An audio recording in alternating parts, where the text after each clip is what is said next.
Welcome to Connected Leadership. I'm your host, Kimberly Denville, the founder of Comet Leadership Development. My passion is helping others to develop their own leadership style and skills. Whether it's through one-on-one mentoring, writing, or speaking to groups of people, I love to discuss topics related to leadership and people management. We believe that anyone can be a leader, whether you're a people manager or not. We want to help you build the skills that help you connect and motivate people so they can reach their full potential. Thank you for joining us today, and let's dive in.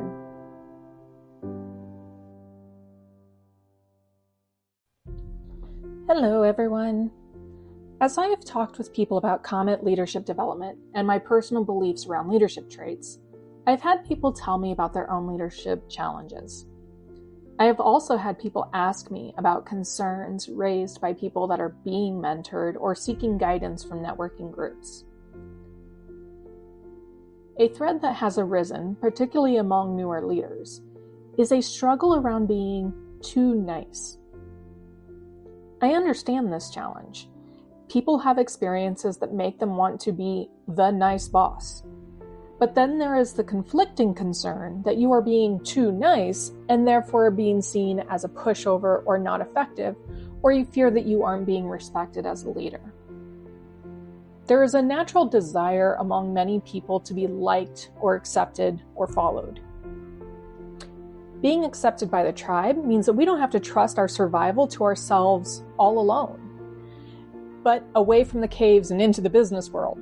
Many people who want to be the nice boss often come from an experience with bad bosses, either their own or reading through the horror stories that you can find online. We've all seen or heard about these challenging management types. Someone who is overly autocratic in style and doesn't listen to alternative points of view.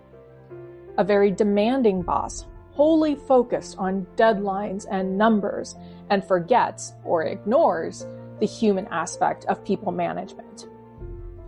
The one who claims credit, the one who doesn't understand the business, the people who lead through a culture of punishment and fear. In the desire to say, I'm not going to be like those bad bosses, there are managers who sway too far in the other direction. You've run into these stories as well. They're just not nearly as riveting as the horror bosses noted earlier. The manager who avoids conflict at all costs, so they don't correct poor behavior or they won't disagree when incorrect actions are suggested. The wishy-washy manager who doesn't want to make a decision and tries to deflect choices elsewhere. The manager with a team that misses deadlines, they don't follow through on prior commitments, and they don't display any personal accountability or ownership. It is possible to be a leader who is generally liked, respected, and supportive of their teams without being seen as a wimp or a pushover. It is also possible to be an effective leader who helps their team achieve goals, drive innovation, and surpass expectations without becoming draconian or Machiavellian. The keys are balance and accountability. When you have a strong sense of accountability, you can still be a very supportive and engaging leader, but you are balanced by clear and direct expectations. You can set a series of objectives to help you balance out weak areas, and then hold yourself and your teams accountable for following through. So let's take a look at an example manager who is concerned that they are too nice. They know their staff really well, they hold regular one-on-ones, the team has regular input on projects and workload. However, the manager struggles with deadlines and completion of projects. There are challenges within the team, and things are frequently reshuffled or pushed aside due to either personal or business conflicts. The team seems to be functioning, but overall the manager doesn't feel like things are improving. They're just kind of holding on to status quo. This manager can help to achieve balance by creating objectives that are centered around accountability. They can, and should, continue their supportive tactics, the regular one-on-ones, understanding what's going on with team members, ensuring that people have input. but they could improve team effectiveness and success by using some of the following objectives. First, ensure all team members have clearly defined goals and deadlines. Make sure that there are accountability mechanisms for missed goals and deadlines. And it's a good idea to partner with HR or senior leaders on this. That accountability mechanism should be something along the lines of failure to obtain X date or X completion by X date will result in Y action. Create clear deadlines in partnership with employees to balance the business need and ensure employees have a voice in realistic expectations surrounding the time required to complete the work. Now, as a leader, you need to make sure that you call out the team members if you think they are being too aggressive, sometimes not aggressive enough, but they need to make sure that they are accounting for interruptions, meetings, and those other ad hoc things that will come in and derail them from their current focus. As you're discussing and setting the deadlines, ensure that your team members understand the importance of holding to that deadline. Clearly communicate the measures with team members and have the team acknowledge understanding of expectations. Next, create weekly and monthly status reviews. Focus on achievements, celebrate the successes. If something is off track, during those reviews, come up with clear actions to bring things back in line. And finally, utilize success and failure surrounding your targets and deadlines as your basis for employee reviews, for celebratory or corrective actions as they come up. You need to ensure that you are not only looking at the soft qualities of the employee. Yes, it's important to include communication, teamwork, dependability, these other things in your review process. But by basing a big chunk of your employee review on factual, tactical items that tie back to accountability, you create a more objective structure for your employees that is grounded on things that they feel they have direct control over. Now, this same philosophy can work in reverse. Let's say that you're a leader who has a team manager, supervisor reporting to you. They're very analytical, but their team is fractured. Maybe there's high attrition inside the team, or you've noted that the manager just isn't a very good people person. You can still set objectives and related accountability to create a more supportive leadership structure for better balance. Starting off with, hold focus groups once per month to identify job dissatisfiers. If you're having high team attrition, why are they leaving? Create cross-functional training and mentoring opportunities so team members can support each other when workload increases. Create an inclusive culture board. Solicit a spectrum of team building ideas that would appeal to a wide range of team members. Make sure you've got a variety so ideas don't become stale and are inclusive of as many different personality types as possible.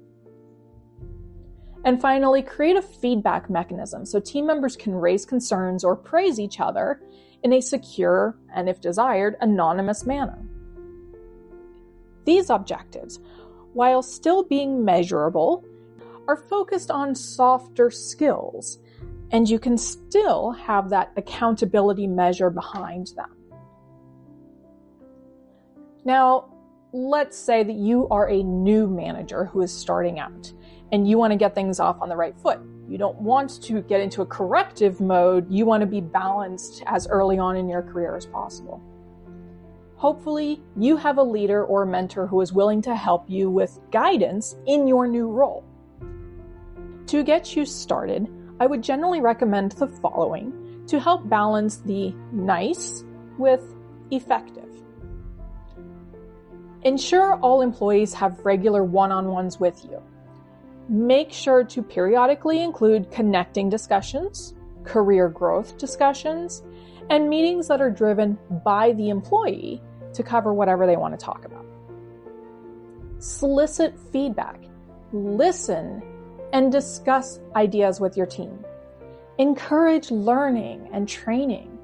Challenge people to think differently, and challenge yourself to put aside your own assumptions and entertain new ideas when they come up. Ensure your team members are clear on expectations. Note the first manager we talked about above. If there's task-related work, have specific outlines for things like deadlines, quantity of work completed, if applicable, and quality. Hold team members accountable for missed expectations. If you're a new manager, be sure you engage HR or other management team members to aid you in structuring punitive measures for failure to meet expectations, if it becomes necessary, and to determine what options exist to reward people if they or the team exceeds expectations. Review status regularly and discuss corrective measures if things are off track. Don't sweep the problems under the rug. Trust me, those dust bunnies can become monsters. Issues are not fixed when they are hidden. And finally, hold yourself accountable. Follow through on your word. If you tell someone that you're going to meet with them later to discuss something, be certain to schedule that follow-up. If you say you are going to hold someone accountable, you need to make sure that you do so in a timely fashion. It does not help if you wait months after the fact to hold someone accountable. By being very deliberate in your actions, by holding yourself and holding your team accountable, by following through on your commitments, and by finding balance in the variety of management skills and traits, you can take steps towards being a well-rounded leader.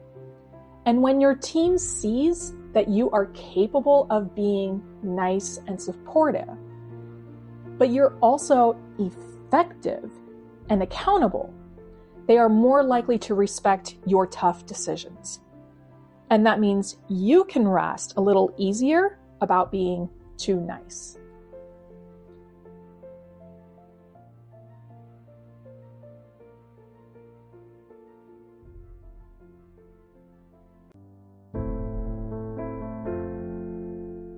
That's all for this episode. Thank you for joining in and listening. Don't forget to subscribe so you can be alerted when the next episode comes out. If you want to get more detail on today's topic, or you want to check out our other material, please visit us at cometleadership.com. You'll find a series of articles, templates, and training material. You can also email me directly at kimberly@cometleadership.com. Thanks for listening and have a fantastic day.